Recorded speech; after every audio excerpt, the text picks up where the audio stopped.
아이가 집중을 못해요. 차례를 못 기다려요.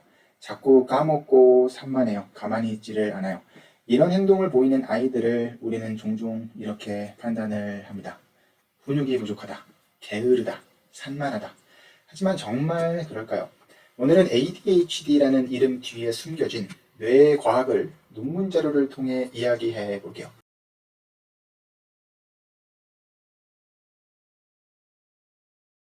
ADHD 정식 명칭은 주의력 결핍 과잉 행동 장애입니다. 전 세계 인구의 한 5%가 겪고 있는 신경 발달 장애이고 점점 그 수치가 증가하고 있는 추세죠. 그리고 특히 요즘 너무 흔하게 주변에서 보고 들을 수 있어요. 이 질환은 주로 세 가지 주요 증상으로 나타나게 됩니다. 주의력이 부족하다, 과잉 행동이 있다, 충동성이 있다. 하지만 중요한 건 이 모든 증상이 단순히 행동 문제나 성격 때문이 아니라는 사실입니다. ADHD는 뇌의 구조와 기능에서 비롯된 뇌 기반 질환이에요. 과학자들은 이제 수십 년간 ADHD 환자의 뇌를 연구해 왔고 지금도 한창 진행 중이죠. 그 결과 일반적인 뇌와는 몇 가지 눈에 띄는 차이가 있다는 사실을 확인했어요. MRI 연구에 따르면 ADHD 환자의 전두엽, 그리고 선조체, 그리고 소뇌, 그리고 보상 시스템의 중심인 줄무늬체는 구조적으로 작거나 그 활동이 약화되어 있다고 합니다. 전두엽은 우리의 이제 집중력과 계획을 세워주고, 선조체는 이제 보상과 동기를 주고, 소뇌는 이제 주의 조절, 운동의 조화, 협응력을 담당을 하고 있죠. 즉 ADHD는 이 중요한 뇌 부분의 기능들이 충분히 작동하지 않아서 생기는 결과물인 거예요. ADHD 증상은 많은 부분은 보통 보상 시스템의 오류로 설명이 가능해요. 우리 뇌는 어떤 행동에 대해 보상을 기대하면 도파민이라는 물질이 나오게 됩니다. 이 도파민은 이제 행동을 강화하고 동기를 부여하는 핵심 신경 전달 신호예요. 예를 들어서 아이들의 경우 숙제를 끝내면 칭찬을 받을 거야. 이렇게 보상을 예상하면 도파민이 먼저 나오고 우리는 그 기대감으로 행동을 유지를 합니다. 하지만 ADHD를 가진 뇌는 조금 달라요. 보상을 미리 예측하는 도파민 반응이 약하거나 전혀 일어나지 않게 돼요.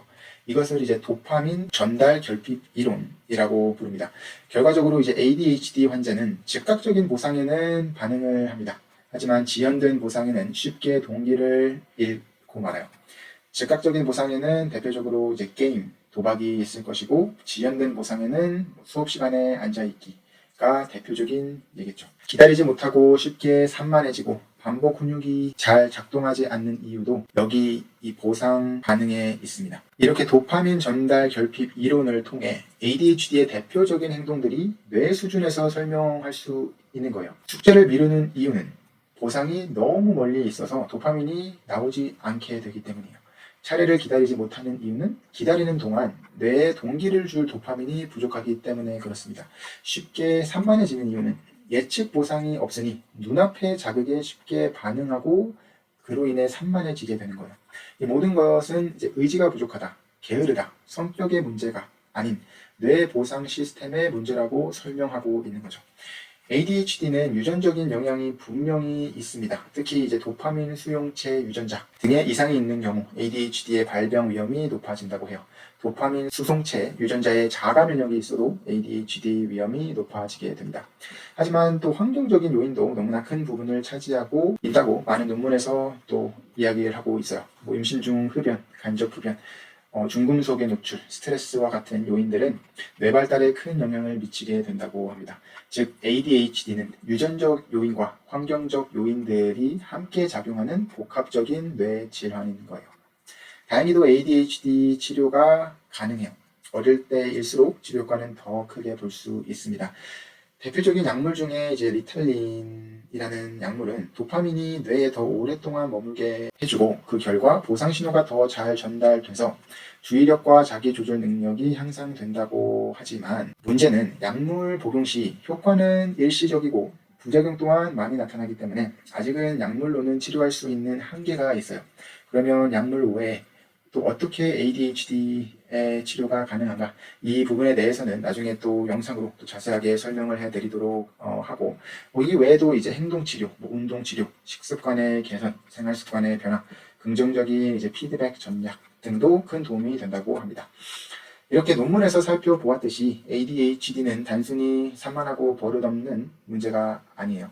그 누구의 잘못도 아니고요. 뇌 안에서 일어나는 보상 시스템의 차이가 있는 것뿐이에요.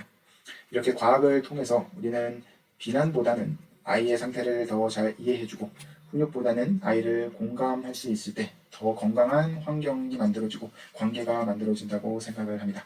오늘도 시청해 주셔서 감사하고 궁금한 점 댓글로 남겨주세요.